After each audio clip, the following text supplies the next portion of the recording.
आप जो आप काम कर रहे हैं हिंडन जल बिरादरी के लिए, ठीक है, और पर्यावरण को कैसे हम बचा सकते हैं। गाजियाबाद में पोल्यूशन में वर्ल्ड का नंबर 1 सिटी हो चुका है, तो कैसे हम सुधार करें और कैसे हम इसको आगे बढ़ाएं, उसके बारे में आप बताइए। अपने काम के मुख्यतः अपने काम और कैसे कैसे आप आगे बढ़ रहे हैं, उन सभी के बारे में आप गाइड कीजिए। आप कितनी भी किताब पढ़ लो, आप कितनी भी डिग्री इकट्ठी कर लो, आप कितने भी बड़े अफसर बन जाओ, अगर आपके अंदर जिज्ञासा नहीं है तो आपका सब कुछ शून्य है। तो मेरे अंदर मेरे जो अध्यापक थे उन्होंने जिज्ञासा पैदा की और मैं इस नदी को जानने के लिए पैदल चल रहा। और मैंने अपने 2-3 साथी इकट्ठे किए, एक बैग रखा, उसमें थोड़े सा सामान रखा खाने का, और इस नदी के साथ साथ साथ साथ गांव से गांव, पगडंडी से पगडंडी, उद्गम स्थल सहारनपुर तक पहुंचे। आधा हिस्सा मुजफ्फरनगर में एक जगह बुढ़ाना, वहां तक हम पैदल गए, उससे आगे का हिस्सा हमने गाड़ी से तय किया। रात जहां हो जाती थी वहीं हम गांव वालों से खाना मांग के खाते थे और नदी को समझते थे, नदी के फोटो खींचते थे, गांव वालों से बात करते थे, उनसे उनके अनुभव सीखते थे। एक हमने पानी में नील घोल करके, पानी में नील घोल लो तो उससे दीवार पे लिखा जा सकता है। तो एक छोटा सा ब्रश खरीद लिया था और हम गांव की दीवारों पे कुछ कुछ लिखते रहते थे। कहीं नदी का नक्शा बना दिया, कहीं पर लिख दिया कि हिंडन बचाओ, कहीं पर लिख दिया कि हम सब ने ठाना है हिंडन को बचाना है। तो ऐसी बातें हम गांव की दीवारों पर लिखते गए और अगले गांव में जाते गए, उससे अगले गांव में जाते गए। ऐसा करते करते हमने इस नदी का एक ज्ञान अर्जित किया।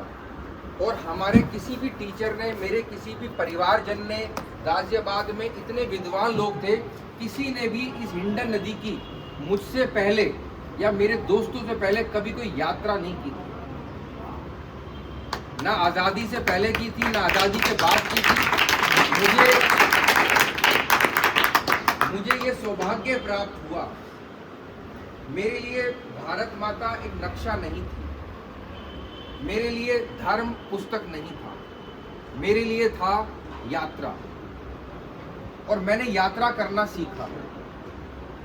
कुछ लोग मेरे जीवन में आए और उन्होंने मुझे सिखाया कि यात्रा करो। मैंने बचपन में ये पढ़ा था कि जो शंकराचार्य थे, आदि शंकराचार्य, उन्होंने इस पूरे भारत की एक यात्रा की थी। स्वामी विवेकानंद जब शिकागो में धर्म विश्व संसद के लिए गए तो उन्होंने भी यात्रा की थी। तो मेरे अंदर उस यात्रा का कहीं ना कहीं एक भाव था और हमने यात्रा की, इस नदी को समझा, इस नदी में कहाँ कहाँ से नाले गिरते हैं, कौन कौन से गांव इस नदी के किनारे हैं, मुझे सारे कंठस्थ हैं। जैसे गुरुजी ने कहा कि मुझे इतने सारे वेद के श्लोक कंठस्थ हैं, मुझे इस नदी के साथ के गांव कंठस्थ हैं, मुझे इस नदी में गिरने वाले नाले कंठस्थ हैं, मुझे इस नदी के किनारे कहाँ कहाँ पर कौन कौन सी खेती होती है, कौन कौन से लोग कहाँ कहाँ रहते हैं, किस किस प्रकार के पेड़ हैं, किस किस प्रकार के जानवर हैं, वो कंठस्थ हैं। मुझे रास्ते कंठस्थ हो गए, मेरे जहन में उतर गए वो।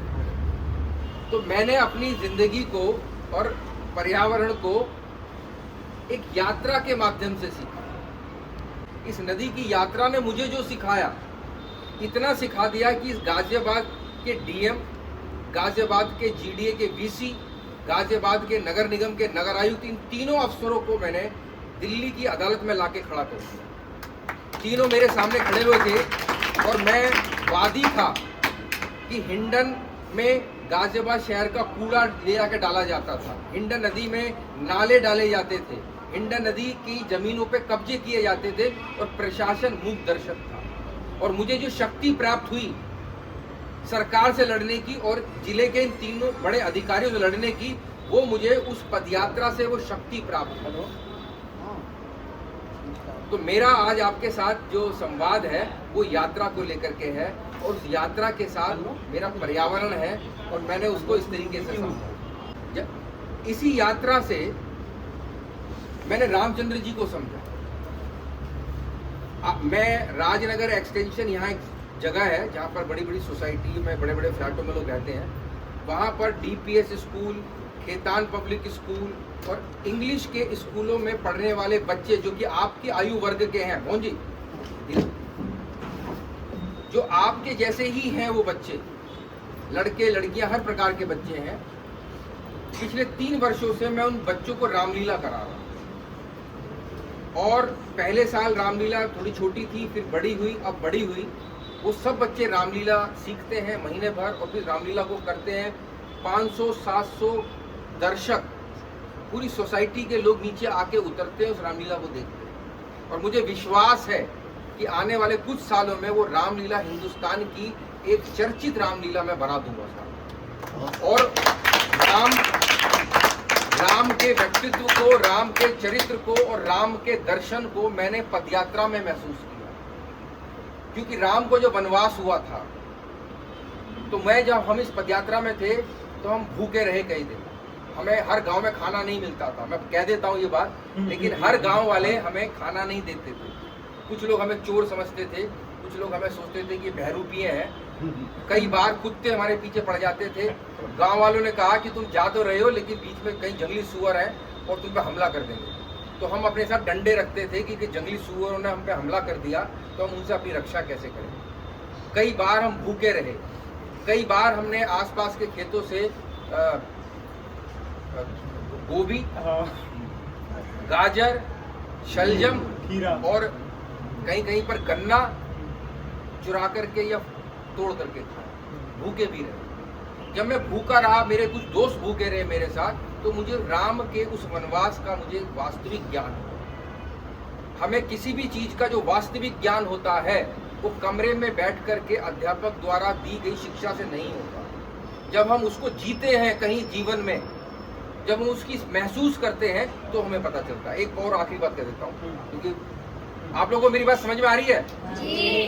अग्रवाल थे, भारत के बहुत बड़े अधिकारी थे, बहुत बड़े प्रोफेसर थे। आईआईटी कानपुर में वो सिविल के प्रोफेसर थे। सानंद जी के वो अपने सन्यासी हो गए, सानंद हो गए। 111 दिन तक वो भूखे रहे, पानी भी उन्होंने ग्रहण नहीं किया गंगा जी के लिए। और 2018 या 19 में उन्होंने अपने प्राण हरिद्वार में त्याग दिए। मुझे पूरा एक दिन उनके साथ रहने का मौका, कोई नहीं गया हिंदुस्तान में, कोई नहीं गया उनके साथ। लोग भूल गए सानंद जी को, भारत भूल गए। पता नहीं किस किस को, क्रिकेट के प्लेयरों को हमने याद कर रखा, फिल्म के कलाकारों के साथ हम बैठ के चाय पीते हैं, नेताओं के हम आव भगत करते हैं, लेकिन सानंद जी को हम भूल गए, जिन्होंने गंगा के लिए 111 दिन तक उपवास किया। मैं एक दिन उनके साथ रहा। मैंने गुरुजी से 2 सवाल करे, मेरी बहुत आस्था पैदा हुई। मैंने कहा, एक व्यक्ति जो 80-90 साल का है और 100वां दिन उनका चल रहा था भूख से, शरीर एकदम दुर्बल हो गया था, किसी भी वक्त वो अपने प्राण छोड़ सकते थे। फिर भी उन्होंने शाम को गंगा जी की आरती करी। वो फोटो आज भी मेरे पास मेरे मोबाइल में है। मैं भी हाथ जोड़ कर उनके पीछे खड़ा हुआ। मुझे साक्षात सानंद जी में भगवान दिख रहे थे। मैंने सानंद जी से, जब हम भोजन कर रहे थे और वो बैठे हुए थे, तो मैंने 2 सवाल करे। तो मेरे उन 2 सवालों का उन्होंने इस तरह से जवाब दिया। उन्होंने कहा कि बुद्धि के ज्ञान से बड़ा अनुभूति का ज्ञान होता है। क्या? बुद्धि से ज्ञान से बड़ा अनुभूति का ज्ञान। तो बुद्धि का ज्ञान जो होता है वो किताबों से, फिल्म देख करके, रेडियो सुन के हमें प्राप्त हो जाएगा। लेकिन जो अनुभूति का ज्ञान होता है वो हमें अपना कर्म करके प्राप्त होता है। तो उन्होंने कहा कि गंगा से जो मेरा रिश्ता है वो अनुभूति का रिश्ता है, बुद्धि का रिश्ता नहीं। और इसलिए मैं इस गंगा के लिए अपने प्राण दूंगा। ये उनका एक जवाब है। तो ये बस मैं आज अपनी बात यहीं समाप्त करूंगा। हम फिर दोबारा मिलेंगे। अब की बार जब रामलीला होगी मोहन जी, तो मैं कोशिश करूंगा आपके सहयोग से कि मैं इन सब बच्चों को अपनी सोसाइटी ले जाऊं। आप सब हमारे मुख्य अतिथि होंगे।